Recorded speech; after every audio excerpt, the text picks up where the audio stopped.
Hello, everyone, and welcome to Black Nouveau. I'm Earl Arms, and this is our May edition. This month, Milwaukee PBS begins a new digital series, Rhythm Cafe, MKE. We'll introduce you to some of the featured artists. And we'll take you to the Milwaukee Film Festival's homegrown screening, where a Milwaukee-based film was the big hit of the evening.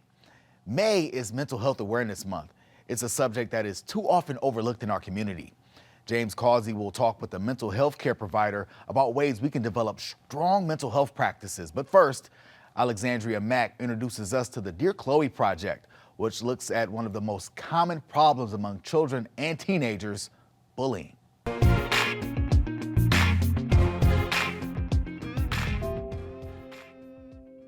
Dear Khloe, the girls at school are beyond mean. They make fun of the way I talk and my hair. The only friend I have is a girl who also gets made fun of. There are days I wonder why I made it this way. I cry a lot. Sincerely broken. Dear Khloe, it took me a long time to realize that I was being bullied as an adult. Dear Khloe, my whole life I've been bullied. I went to a predominantly white school and I was fat. When they would make fun of me, I would go home and cry myself to sleep. I felt so depressed. Sincerely, still broken. My name is Lakita Caldwell. I'm a youth development professional, so very passionate about using art as a platform for youth and as well as adults. The Dear Khloe Project came about. I had a student who was in the 7th grade and she ended up coming to my office and she was crying. She had just got into a fight. So the assistant principal sent her to me, and come to find out she was crying because the students in her classroom were calling her monkey because she had skin that was beautifully kissed by the sun. And she felt like she wasn't beautiful because people always made fun of her because she was dark skinned. And so this little girl fought all the time. Unfortunately, she ended up getting expelled because she didn't know what to do with her rage and her anger and how to really navigate the bullying. When I hear things that upset me, it becomes an artistic piece. And so I was like, I want letters. I want people to write me letters about the impact, especially young girls and women, of the impact of bullying. And we started writing our letters about the impact bullying is either had on your life or the life of somebody that you know.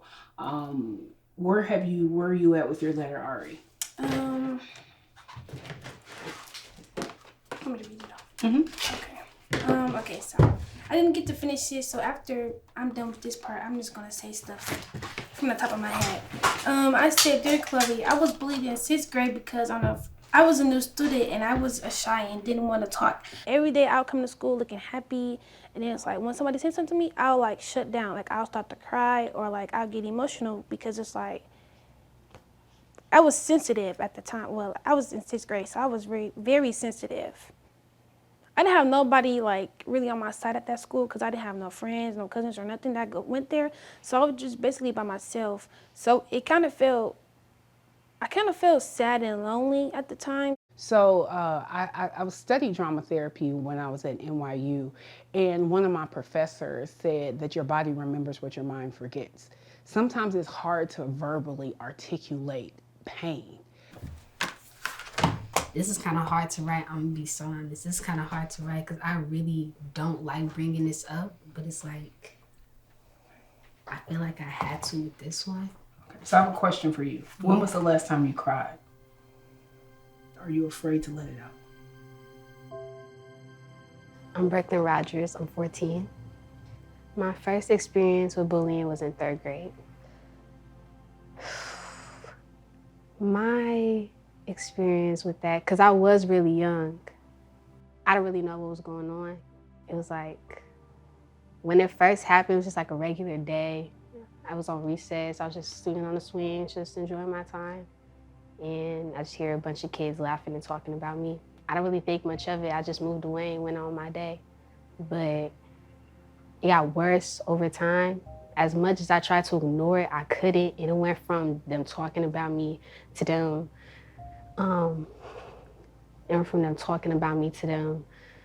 like making up stuff about me, like tripping me on purpose, shoving me, it got so bad to the point where a kid poured water on me. It got bad to the point where like he wanted me to pay attention to it and I wouldn't. So then he did what I never thought that would happen ever. He punched me in my stomach to get my attention. And I just ran. From that experience on, it took a really big toll on me because that happened from 3rd grade all the way into my 6th grade year. It didn't stop until I was in 7th grade. And even in 7th grade, I still kind of got bullied and picked on. So I have a lot of trauma from all them years from it. Did you tell anyone when this was happening? No. Why didn't you tell anyone? To be honest with you, I don't even know. For a lot of our students, therapy is not an option. Mental health is like, in the African American community, in the brown community, it means that you're crazy. A common theme is trust, that they can trust that they're going to be safe enough to share their story. I think another common theme is that they have to fight. That's the only way that they know how to deal with it. And with, as far as mental health, a lot of them, they don't acknowledge it a lot of the times. It's just,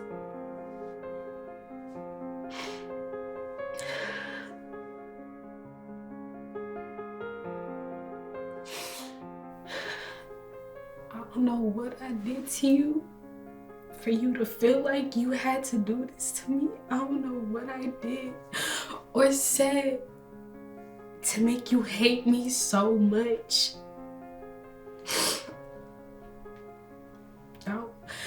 I don't know. It's like you look at me, you see this horrible person that shouldn't be here.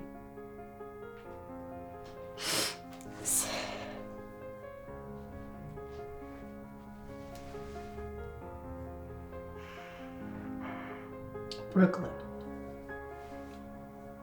It's okay to cry. It is. Hold on a second. Can we stop for a second? Mm-hmm. I truly believe what you go through is not for you. It is for somebody else who may not be strong enough at that time to get it out. And it makes me have empathy for people because I pull in the workshops I do a lot. I pull a lot. But I understand because I had to be stretched.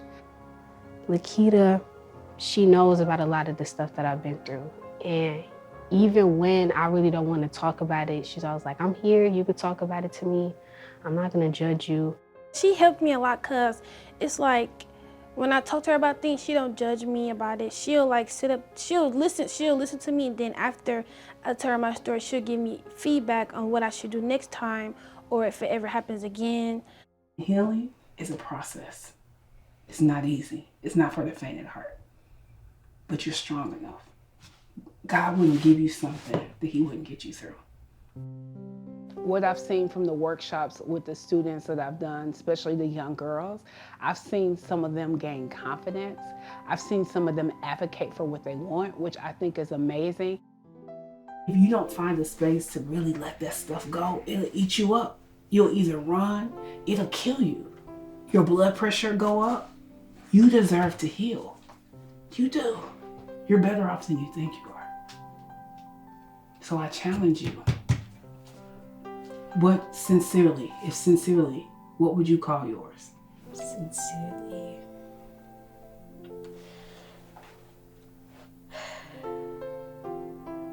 Sincerely.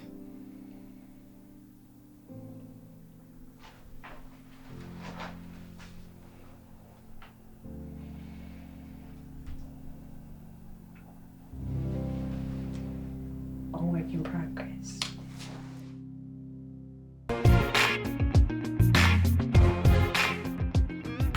That segment on the Dear Khloe Project illustrates how teen suicide and bullying are growing issues in our society. Joining us to talk about developing strong mental health practices and the importance of Black clinicians is Dr. Leah Knox, founder and CEO of Knox Behavioral Health Solutions and co-founder of Black Space Inc. Dr. Knox, welcome to Black Nouveau. Thank you. Thank you for having me. So how strong is the link between bullying and suicide? It is a very strong link between bullying and suicide. When youth and even adults are bullied, they feel a sense of helplessness, a sense of, I'm not wanting to be here anymore. I really don't have anything to live for anymore. So why even be here? We were on a panel together where I actually moderated, and you used the term mental wellness instead of mental health. Why do you use the term mental wellness instead of mental health? So when we mention mental health or mental illness, sometimes it comes from a deficit. When people say, oh, we want you to be healthy or we need to really concentrate on your health, people are like, I'm fine. If we mention mental illness, nothing's wrong with me. I'm not crazy. And so it comes from a deficit, similar to the medical model. But when we mention mental wellness, it's about being well. We have the right to be well. Mental wellness is functioning. I am able to function when I am doing well. I'm able to function when things aren't going right. In a sense of, I'm able to function daily, able to handle problems and issues, even though I am not at my best. So mental wellness is a state of mind when you're still able to function even during the hard times. So we talk about stigma a lot on this show. What is it about stigma that we still don't understand? So when it comes to mental wellness, there is still a high stigma, no matter what race, color, or creed, but especially within BIPOC communities, especially within our African American communities. The stigma comes from, you know what? We've been abused and used for centuries, whether it be in hospitals, whether it be in community or social agencies. So when it comes to getting that help, there's a high stigma. We're strong, we've been through this before, we don't need any help from outsiders, or we can do this, we got this, we don't need any help, but in fact, yes, we do. Mental wellness is our right. We've been doing things when it comes to being well. However, sometimes we don't connect our mental to our physical when in fact it's all connected. One of the problems that we have is that there are not enough Black clinicians. What's the gap and why does that gap exist? So there are only 4% African American clinicians in the world, meaning in the United States and in the city of Milwaukee. There are only 2% African American prescribers, meaning psychiatrists and nurse practitioners. So there's a huge gap between people who look like us to be able to treat us. That's huge. So if I want to find a psychiatrist or a counselor or a psychologist to treat me and make sure that my mental wellness is on point, a counselor so that I don't have to explain what it means to be Black, there's only 4%. 86% are Caucasian. So 50% of my time in that chair is going to be spent explaining what it needs to be Black. I don't want to do that. So 50% of the time, when I go to that intake or that first meeting, I stop going. So what do? Cultural competency is also an issue. It's a huge issue. So if there are Caucasian therapists or other nationalities that are practicing, we need you to be culturally competent so that you can understand that I don't want to explain what it means to be Black or nuances about my culture. Are you saying that white clinicians don't understand what it means, or how can you teach white clinicians to understand what we're going through? So first of all, it is not my job to teach you what it means to be Black.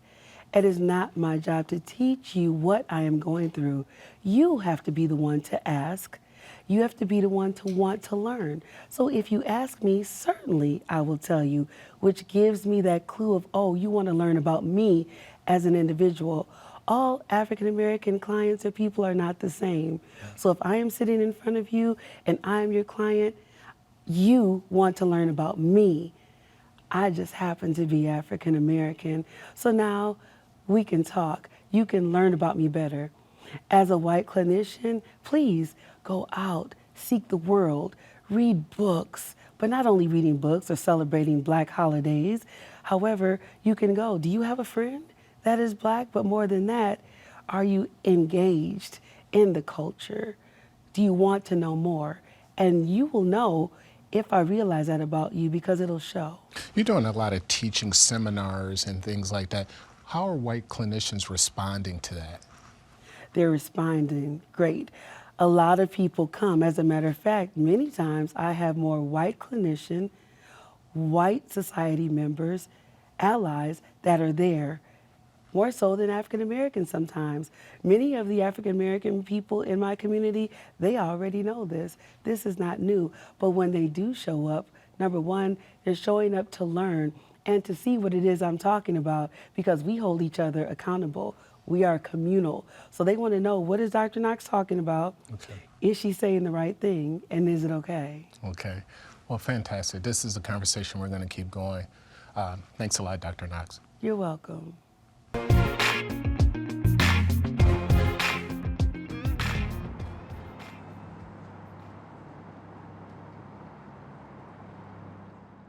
Milwaukee music itself, it takes on a different meaning, especially when you get to the live music scene. This is my favorite type of setting to play in. Anodyne is such a cool venue. But there's just something like really different and cool about playing in such an intimate setting. This is actually my first experience recording in an intimate setting like this. Hi, my name is Malik Johnson. My name is Jacob Slade. I am Ty Wilder. My name's Dandy L. Frayling. My name is Stephen Hull.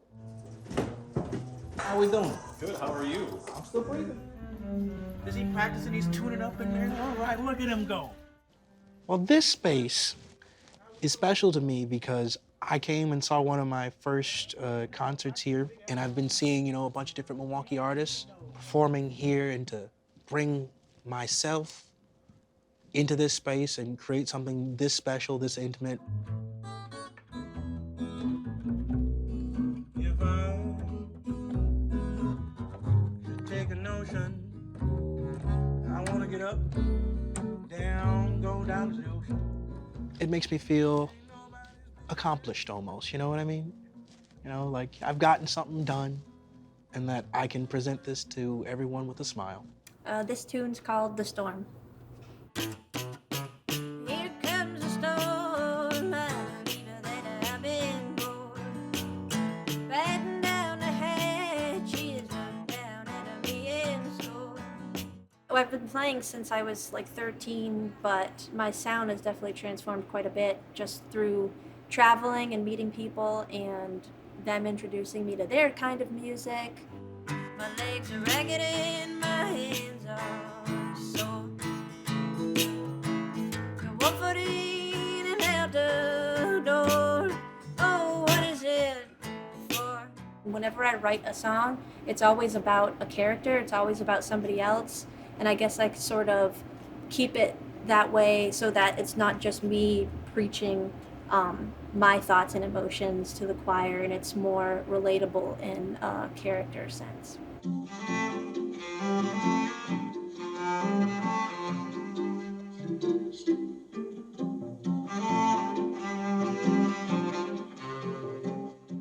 The feeling that you get is just so up close and personal. You can feel all the emotions in the room, and the artist can go off that, the audience can go off that, and we can just have a great time together. So I absolutely love playing in a place like this. I want people listening to feel joy. I want them to feel happiness. I want them to be relaxed.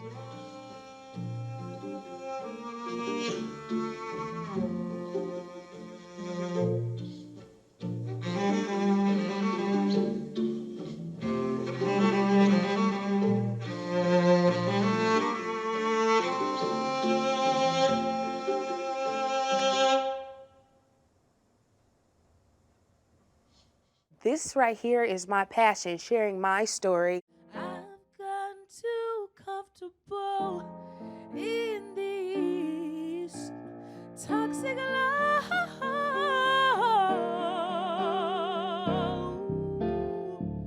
So I'm calling you out, baby, and I'm gonna bounce, baby. That's just creating my own music and expressing how I feel and letting people know what my thoughts are and my vulnerability are. You're my sun on a rainy day, and I need you with me every day. You got me feeling good. I'm feeling good, 'cause I wanna feel your love. 'Cause I wanna feel your love. It is very rich and very loving. I feel like you can feel the love in my music and in my voice, so that's always what I want people to feel. I'm feeling good. I certainly think that there's cool stuff about doing the full band arrangements, but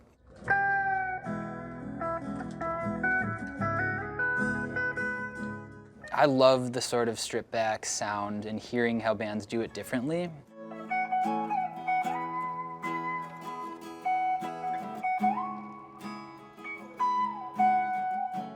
I hope that like the intimate setting is able to illuminate some of the complexities that I put into it in the instrumentation as well as in the lyrics. 'Cause you're holding me inside your hand, crawling deep into my head. I never know what it's like. I think in Milwaukee it is a really cool scene because everyone is very supportive of each other, and I think that musicians see their success, but also the success of others as success for sort of the collective whole. And express the things I don't. I think it's just a good opportunity to really hear the good essence of the songs that you write.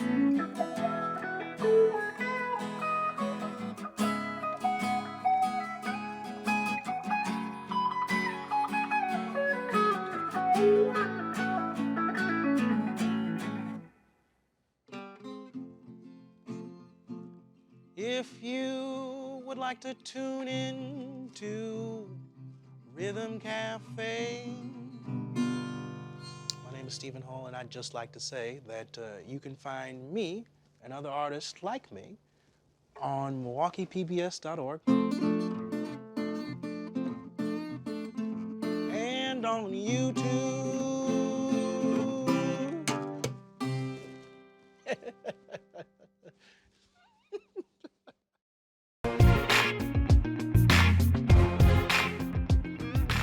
Thank you so much, Cara. We are so delighted to be here at the Milwaukee Film Festival. This is great.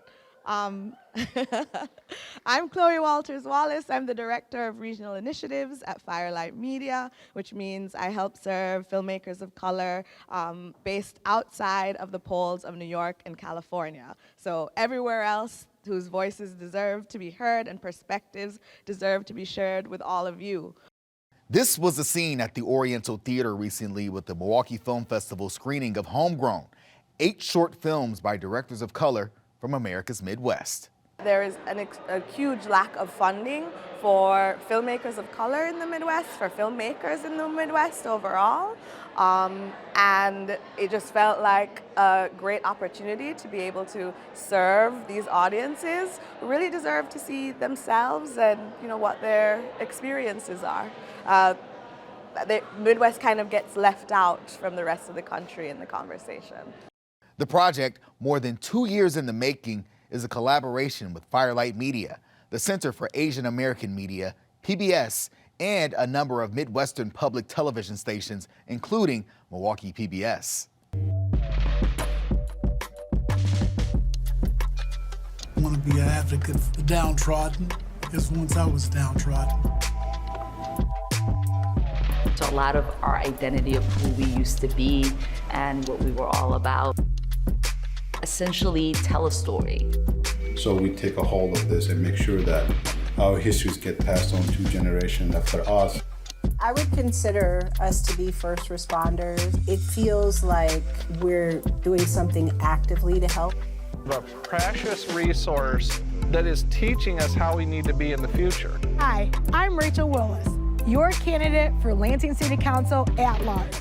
It's really all about local and regional storytelling and service to diverse filmmakers in communities that often you don't really hear too much about. But the voices and the stories from these areas are very important. They're valuable, they're original, and we can all learn a little bit about our nation, thanks to these documentarians. But the main attraction of the evening was Black Strings, a Milwaukee story about a group of musicians who also serve as first responders at crime scenes. I am David Hallman, founder and music director of the Black String Triage Ensemble. The Black String Triage Ensemble is a group of Black and Latinx musicians, violin, viola, cello, upright bass, that play at the scene in the immediate aftermath of tragic events. We in Milwaukee have chosen to prioritize shootings, reckless driving occurrences, and drug overdoses, so that the seed of destruction that gets planted in your mind from either what you've seen or what you've heard does not continue to play over and over and over and over. And we just wanted to give you all just a piece of what is happening in our city, that is being created in our city, that sometimes I think people forget is being crafted here. This is happening here and it's happening nowhere else. And it just is a testament to the legacy of activism and revolution that is actually happening in the city of Milwaukee. So I want to say thank you to the ensemble for trusting me and my team to tell this story. I hope that we did you all justice. Black Strings is available through MilwaukeePBS.org. You can also find Rhythm Cafe, MKE, there, along with a number of other digital offerings from Black Nouveau and Milwaukee PBS. For Black Nouveau, I'm Earl Arms. Have a great evening.